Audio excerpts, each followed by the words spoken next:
കോർപ്പറേഷനിലെ സത്യപ്രതിജ്ഞാ വിവാദത്തിൽ പ്രതികരണവുമായി CPM നേതാവ് MV ജയരാജൻ രംഗത്ത്. അള്ളാഹുവിന്റെ പേരിലുള്ള സത്യപ്രതിജ്ഞയാണ് നിയമപരം. അയ്യപ്പന്റെ പേരിലുള്ള സത്യപ്രതിജ്ഞ ഭരണഘടനാ വിരുദ്ധമെന്നതാണ് പറയുന്നത്.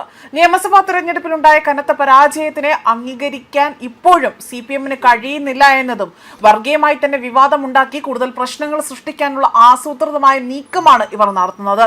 അള്ളാഹുവിന്റെ നാമത്തിലോ ദൈവത്തിന്റെ നാമത്തിലോ ഈശ്വര നാമത്തിലോ ചെയ്യുന്ന സത്യപ്രതിജ്ഞയാണ് ഭരണഘടനാപരമായി തന്നെ നിയമസാധുതയുള്ളതെന്നും അയ്യപ്പന്റെ പേരിലുള്ള സത്യപ്രതിജ്ഞ ഭരണഘടനാ വിരുദ്ധമാണ് എന്നതാണ് ഫേസ്ബുക്കിലൂടെ തന്നെ MV ജയരാജൻ ഇവിടെ കുറിച്ചിരിക്കുന്നത്, അല്ലെങ്കിൽ അഭിപ്രായപ്പെട്ടിരിക്കുന്നത്. ഓർക്കണം, അയ്യപ്പന്റെ സ്വർണം കട്ടിട്ടും ഇപ്പോഴും ആ ഒരു രീതിയിൽ അയ്യപ്പനെ അവഹേളിക്കുന്ന തരത്തിലേക്കുള്ള വിവരങ്ങൾ അല്ലെങ്കിൽ ഇത്തരത്തിലുള്ള ചിന്താഗതികളാണ് ഇവർ പങ്കുവയ്ക്കുന്നത് എന്നതാണ് ഇവിടെ കൂടുതലായും തന്നെ വിലയിരുത്തപ്പെടുന്നത്. ദൈവം ഒന്നേ ഉള്ളൂ എന്ന കോടതിയുടെ നിരീക്ഷണം 100% ശരിയാണ് എന്നും അതിനാൽ തന്നെ ഭരണഘടന അനുശാസിക്കുന്ന രീതിയിൽ ദൈവനാമത്തിലോ ഈശ്വരനാമത്തിലോ അള്ളാഹുവിന്റെ നാമത്തിലോ സത്യപ്രതിജ്ഞ ചെയ്യണമെന്നത് നിയമപരമാണ് എന്നും ഇതിന് പകരമായി തന്നെ ഭാരതാംബ, അയ്യപ്പൻ, പുണ്യാളൻ, ഉമ്മൻചാണ്ടി, ബലിദാനികൾ തുടങ്ങിയവരുടെ പേരുകളിൽ സത്യപ്രതിജ്ഞ നടത്തുന്നത് ഒരു ഫാൻസ് അസോസിയേഷൻ പരിപാടിയാക്കി മാറ്റുന്നതിന് തുല്യമാണ് എന്നതാണ് കോടതി ഇത് നിരീക്ഷിച്ചുകൊണ്ട് ഭരണഘടനാ വിരുദ്ധമാണ് എന്ന് വ്യക്തമാക്കിയിട്ടുണ്ട് എന്നതാണ് ജയരാജൻ ചൂണ്ടിക്കാണിക്കുന്നത്.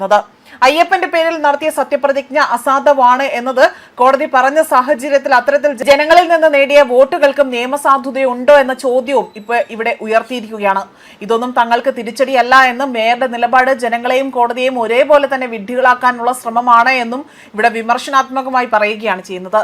അതോടൊപ്പം തന്നെ സത്യപ്രതിജ്ഞാ വിവാദം രാഷ്ട്രീയമായി തന്നെ കൂടുതൽ ചൂടുപിടിക്കുന്നതിനിടയിലാണ് ഇപ്പോൾ MV ജയരാജന്റെ ഈ ഒരു പ്രതികരണം പുറത്തു വരുന്നത്. വിഷയത്തിൽ വിവിധ രാഷ്ട്രീയ പാർട്ടികളും നിയമവിദഗ്ധരുമടക്കം വ്യത്യസ്ത നിലപാടുകളാണ് സ്വീകരിച്ചു വരുന്നത്.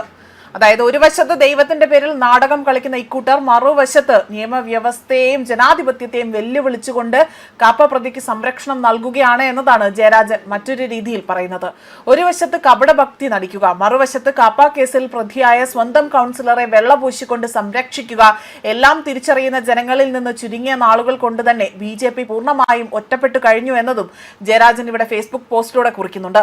സംഘപരിവാർ ഒരിക്കലും നന്മയുടെ പ്രതീകമല്ല, ജനങ്ങളെ ഭിന്നിപ്പിക്കുന്ന നിയമത്തെ വെല്ലുവിളിക്കുന്ന തിന്മയുടെ യഥാർത്ഥ അവതാരങ്ങളാണ് എന്നതാണ് ഇവിടെ വീണ്ടും വീണ്ടും തെളിയിച്ചു കൊണ്ടിരിക്കുന്നത് എന്നതായിരുന്നു ജയരാജൻ തന്റെ ഫേസ്ബുക്ക് പോസ്റ്റിലൂടെ തന്നെ കുറിച്ചിരിക്കുന്നത്. എന്നാൽ ഈ പോസ്റ്റിന് നേരെ ഇപ്പോൾ വലിയ രീതിയിലുള്ള ചർച്ചകളും വിവാദങ്ങളും ഉടലെടുക്കുകയാണ്. ന്യൂസ് ഡെസ്ക് കർമ്മ ന്യൂസ്.